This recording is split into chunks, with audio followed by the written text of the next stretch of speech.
ఏదైనా స్టిచ్ చేసిన తర్వాత మిగిలిపోయిన క్లాత్ పీసెస్తో మీరేం చేస్తారు? నేనైతే ఇలా డిఫరెంట్గా ఒకటి ట్రై చేసి చూశాను.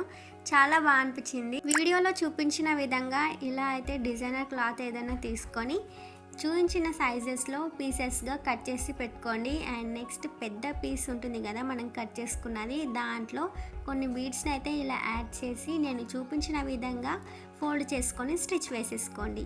స్టిచ్ అనేది ఏమీ లేదు, జస్ట్ నార్మల్ నీడిల్తోనే మనం స్టిచ్ చేసేసుకోవచ్చు.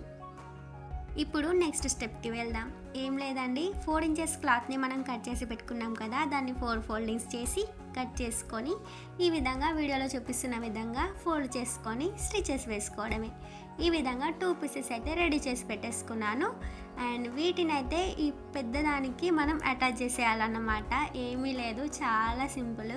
అటాచ్ చేసిన తర్వాత నెక్స్ట్ నా దగ్గర కొన్ని బీడ్స్ ఉంటే వాటిని కూడా నేను యాడ్ చేశాను ఇక్కడ.